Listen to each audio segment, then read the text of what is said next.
Interesting. The fact that everyone understood the message. The idea was the toy was cute. They understood the message. So for the next 9 years, I started getting order after order. Every few months, I'd get another order. There was cows with Santa Claus cows. There was cows with signboards with a chicken head. There were cows with football team's name on this. This says "Go Warriors" for some college school. So this one says beef naughty chicken. So there's so many different ways they use this. It was the biggest promotion I ever had, and I loved it. And I loved it until one day Charlie did something that really upset Chick-fil-A management. They got so upset with him that they stopped buying from him. They left him with $100,000 of goods, which he had to dump at 10 or 15 cents on the dollar. But they knew that if they gave me any business, I would give him a commission. So they called me and told me that if they were giving me, had another 100,000 piece order to give me, but they wanted to have me sign over my copyright. And I said, I don't think I want to do that. I think the copyright's mine. I thought it had value more than just a 100,000 piece order. So I went through a lawsuit with them, but basically I gave away $50,000 on trying to sue them for the copyright, because they had stolen my copyright and given it to a guy in California. But of course I didn't know that until a year or two later. So anyway, that's basically the story of the cow. Charlie lost his cow business. I don't know exactly what he's doing now, but he sure isn't a supplier for Chick-fil-A, and that was his biggest account. The next story I want to tell you is the smelly rhinos. These rhinos, a guy ordered for 5 years in a row. A cute, adorable little rhino. And the name of the company who bought it was Rhino Core. So they were buying it because it was symbolic of their company name. And this is what they gave away. It was a drug company.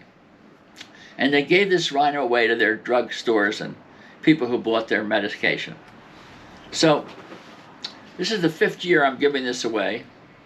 I made this for them. I think I sold it for $1.60. That's relevant because when they came in, my shipper, Bo, after the goods came in, I told him to unload it. He comes running up to me about an hour later, says, Artie, there's a hole in the top of the container and some of your rhinos got wet. So it turns out that I found out later that there was a typhoon in the Pacific Ocean. And there was a 6-inch by 1-inch slit on top of a series of 6 boxes. And all 6 boxes got soaked.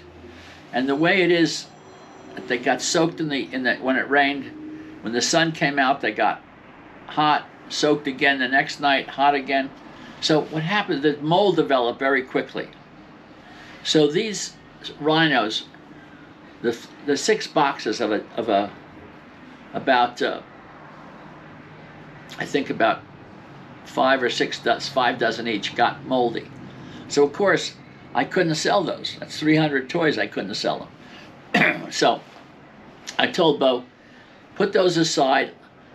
Let's get the other rhinos that are not wet into the truck and ship it to Massachusetts. So that's what we do. Before we ship the goods to Massachusetts, the driver gave me, I asked the driver if he wanted to help load the truck, I'll pay him. He said, great. So he helped me load his truck. I gave him 20 bucks. I gave him a big cup of coffee and a bagel with cream cheese. So he seemed very happy to leave when he left. I get a call the next morning about 10 o'clock, and I had forgotten about this shipment, from Hank, my distributor. And he says, Artie, the client rejected your shipment of 60,000 rhinos. I said, what? Why? What happened? Well, I can't tell you what was in their mind, but all I can tell you is that the receiving guy told me that when the driver got to Massachusetts, He said, I try to stop Art from sending you all the smelly rhinos that he sent you. So the guy announced that we were sending him smelly rhinos, even though we kept the smelly rhino boxes at our factory. He blabbed to these guys that we sent them smelly rhinos. So they had decided to reject our whole shipment. I said, Hank, I can figure out how to deodorize them. You know, I know you can do this with baking soda or baking powder. He says, Art, I'm sorry. They told me they don't want the rhinos. I got to get rid of them. You got to take them back, and I got to get another source. I said, okay, I'm sorry to hear that. I'm sorry you get the aggravation, you know. So I go home early that day. I send my staff home. I pay them an extra $1 for not working, an extra hour for not working. And I'm really depressed. I'm complaining to Susie that this is what's happened to me, and we don't deserve this and stuff like that. I'm complaining like a big baby. Well, I felt a little better the next morning after I slept all night. I get up early, going to work at 7 o'clock, 8 o'clock. At 9 o'clock, I get a call from Hank. Artie, hi. Hi, Hank. What's up? He said, Artie, you know the load you're getting back today? I said, yes. The buyer told, I called 12 toy companies and no one has 50, 60,000 rhinos. He said, but if you can make these rhinos smell better, they'll keep them. I said, great. I'll do it immediately, and you'll have them within 2 weeks. He said, wonderful. I immediately jumped up. I grabbed 4 or 5 of the smelly rhinos.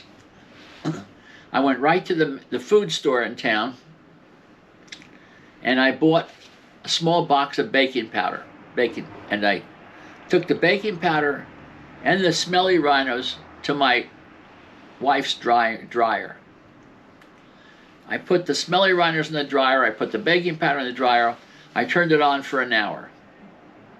I went up, I watched TV, I read a book. An hour later I come down, I turn the dryer off, and I start shaking out the rhinos because they're all full of powder now. I shake out all the rhinos, all the powder on the rhinos, and I smell them. I didn't smell any mold.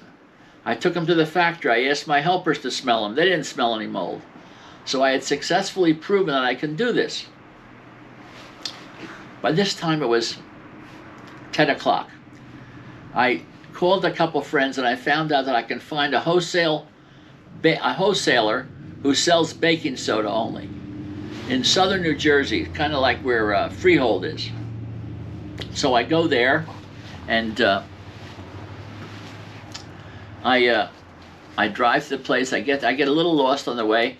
I get there 2 hours later, but the guy had 40 bags available to me. I gave him his $2,000.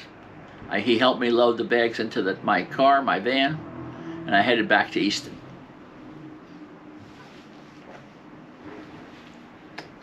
Before I left to go on this trip, I told Bo to go buy, I gave him a couple $100, go buy 6 50-yard, 30-inch sets of plastic. They comes on rolls. I had him lay it out in my warehouse, which was about 6,000 feet.